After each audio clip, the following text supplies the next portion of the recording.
Last month I was spiraling, and it was for such a stupid reason.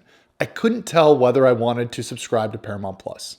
It's $5.99 a month. I have dozens of subscriptions, and to me, it wasn't so much about the fee as it was I just had too many subscriptions going on. It was like the tipping point where if I added this one, everything was going to blow up. I don't know about you, but for me, when problems get so overwhelming, like for me, it was I didn't know what I was subscribing to anymore. I need to take a step back, get it all down on paper, figure out exactly what I'm up against. And it's really easy from there to kind of strategize. But it's this fear of getting the bottom of what the real number is. And that's what we're going to do in today's video. So it was a great exercise. I went through, I found every subscription that I currently have, I think, which was pretty hard. Wrote them all down. I'll go one by one with like one sentence each about whether I'm keeping it, getting rid of it. You'll see the totals and you'll see how I spent so much money on subscriptions this year. The point of this is not for you to just do all the subscriptions that I'm doing. Instead, like I mentioned earlier, this was kind of hard for me to recall everything that I was subscribed to. And it took a few days and some talking with friends to get to the bottom of this. So when I'm going through this one by one, I hope it serves as an inspiration for you, or it helps you recall things that you may have otherwise overlooked. Because at the end of the day, and what I'm getting to is, if it's not a definite yes, it's a no for subscriptions. And I'm putting dates in of when all of these end so that I can cancel them. And if I want to, I can re-up. Because remember, subscriptions don't reward you for how much time you've been subscribed. They're on a needs basis. So canceling, re-upping, all of that good stuff, it's actually in your best interest because you'll save in between those periods. So let's get into the personal subscriptions that I have, starting with the most expensive.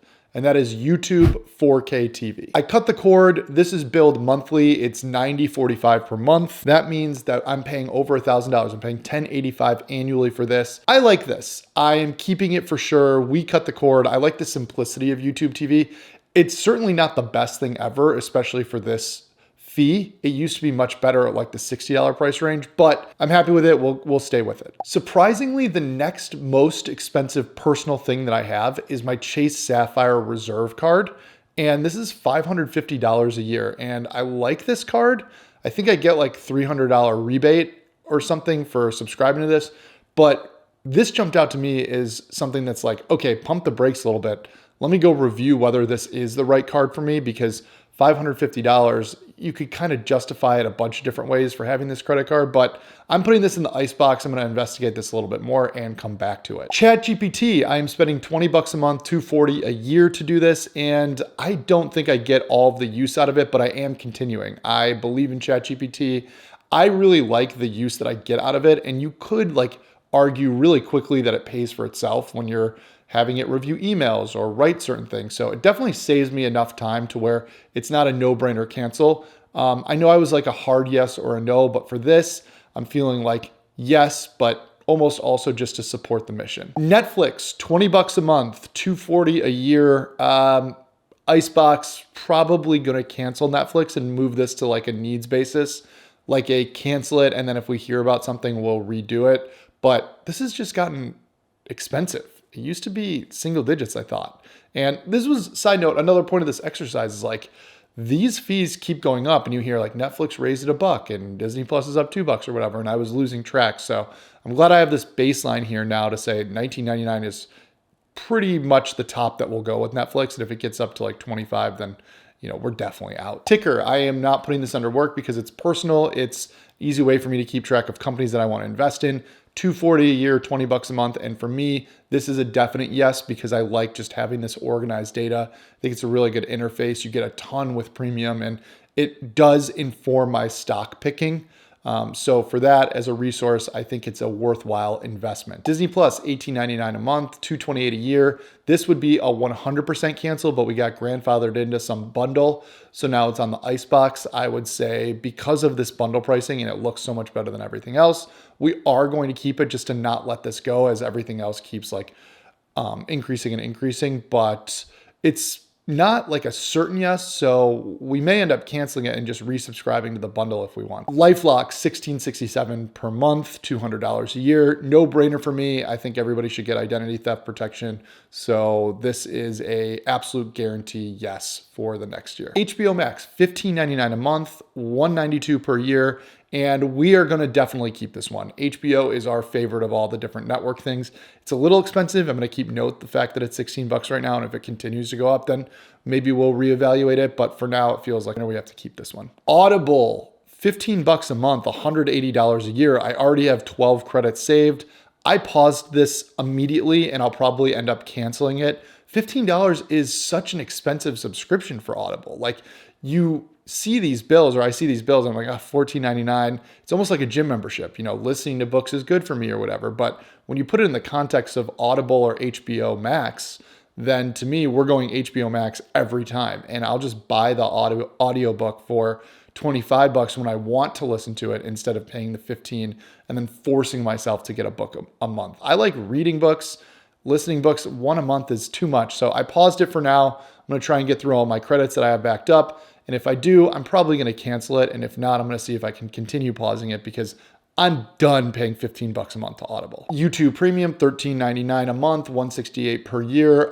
To me, this is also a hard yes. I love watching YouTube. I mean, I make these videos on YouTube, but I also consume most of my content through YouTube. So not having the ads is great. And I'm also going to start taking advantage of the YouTube music stuff because I do have Spotify lower down on here, and that's going to be a cancel for me. So I like YouTube. Keeping it for sure. Chicago Botanic Garden, unbelievable place around the Chicago area. This one is $144 a year or $12 a month. And I love the Botanic Garden so much. Potentially favorite place in the world. And so for me, the $144 is totally worth supporting such an awesome place. Amazon Prime, $138 a year, $11.58 a month. I don't know. Do I really have a choice here? I guess you get Prime Video, you get the 2-day delivery stuff. So yeah, hard yes, have to do it. Spotify, $10.99 a month, $132 a year. And this one is cut, immediate cut for me. I just don't listen to it as much as other people. I know if you like music, Spotify is a must-have, but for me, I'm going to switch to like YouTube Music. I'm sure there are other places I could go to listen to stuff like podcasts and whatever. It's a good interface. You can get a lot of this for free, and so far I've canceled it and I haven't noticed any difference for me. So definitely feeling good about the cancel. Airtable, $10 a month, $120 a year. I like Airtable so much. It's my preferred CRM, but I think they're boosting their prices to 20 bucks a month. And if that happens at my annual billing cycle, I am certainly out. $10, it was like, I don't feel like I should be paying for this. I could do most of this in Google Sheets, but it's convenient. I want to support the company.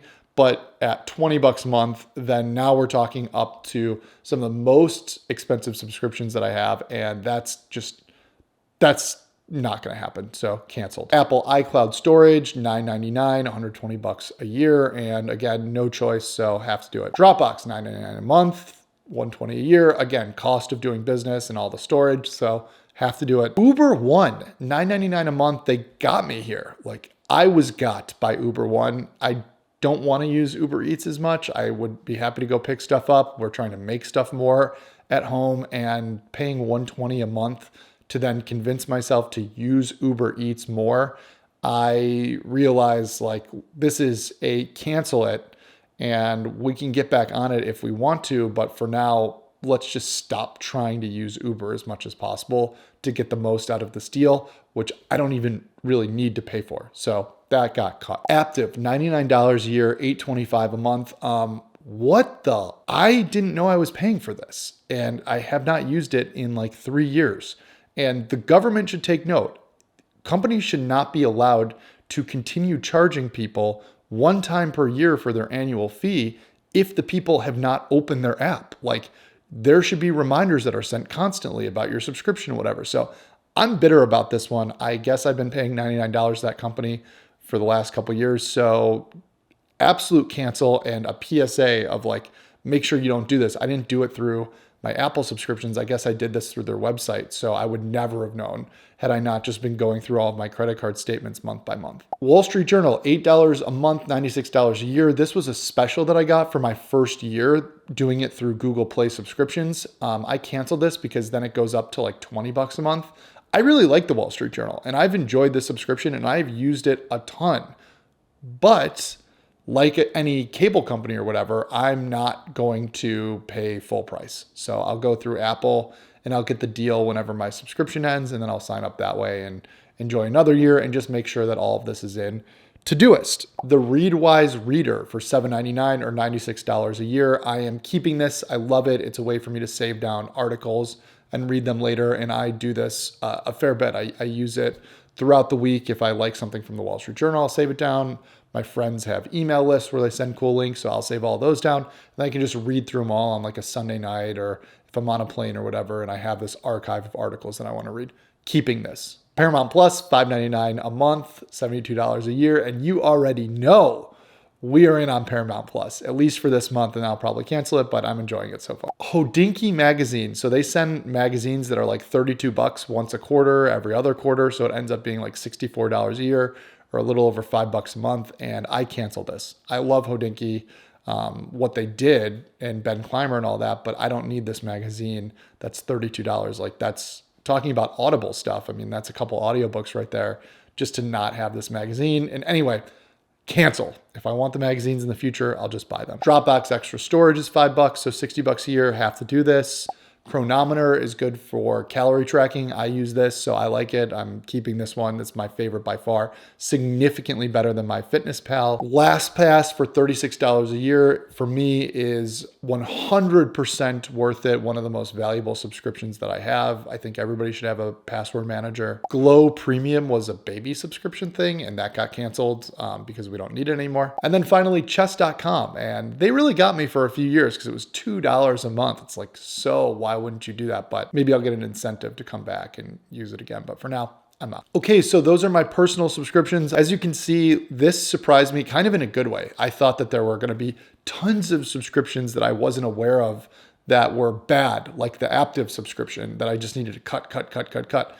Here, I don't feel really good about having all of these subscriptions and everything that I'm paying per month, but it's more reasonable than I thought. And there are ways to optimize this, and there are definitely things that I can do in the future to like bring this number down if it ever gets like totally out of hand. And maybe you're looking at this and you're thinking that I'm crazy because this is out of hand, and I would challenge you, like, okay, go through, see everything that you're subscribed to, and come back to me and tell me that I'm way off, because these feel like good options. Let's quickly go through work subscriptions, and I'm just going to say what these are annually so that this moves quicker, and then you'll see the monthly breakdown right next to it. But first is Bench Accounting. I paid $3,000 for the bookkeeping on Bench for my personal business.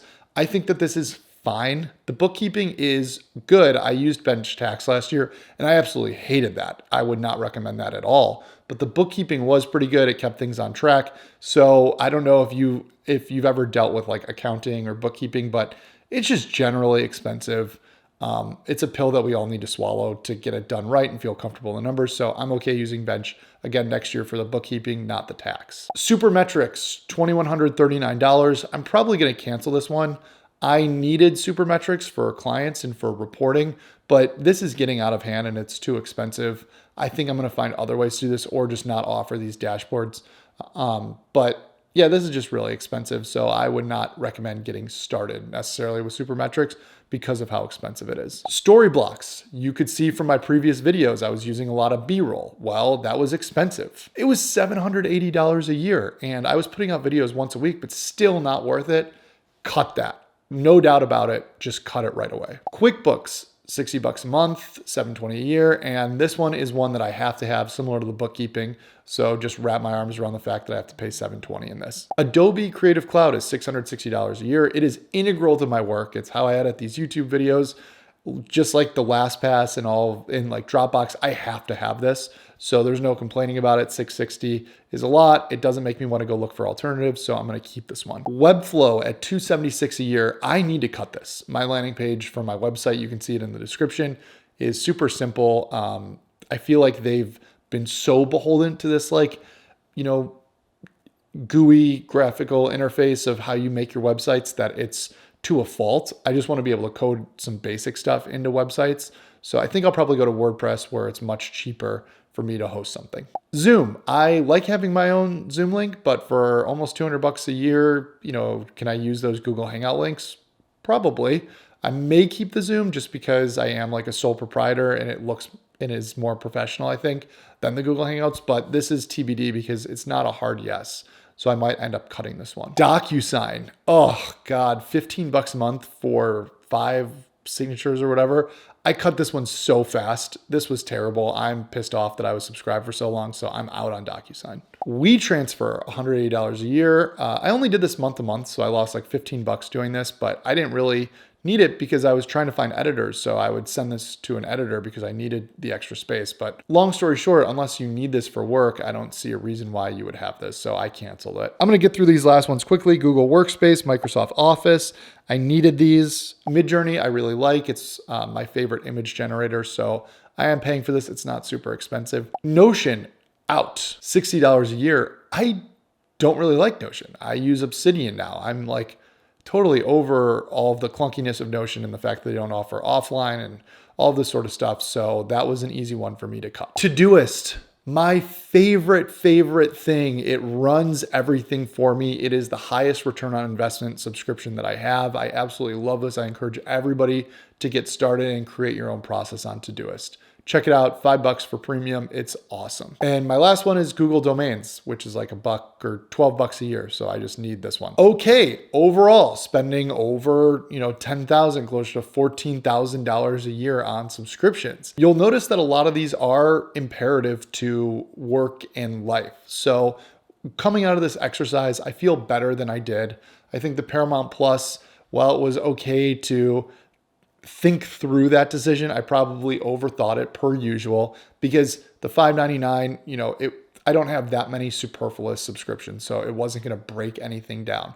I do think that this was 100% worth doing because I feel very in control of my subscriptions right now. So I'm going to go, I can cancel it. I know what days they're canceling. I put them into Todoist so that I can remember to continue to re-up with one or to just stop one. Every 14th day of the month, remember to cancel Disney Plus if you don't want it anymore. Anyway, encourage you to do this. It was a good exercise for me. I really like the outcome of it. Thank you so much for watching, and I'll see you in the next one.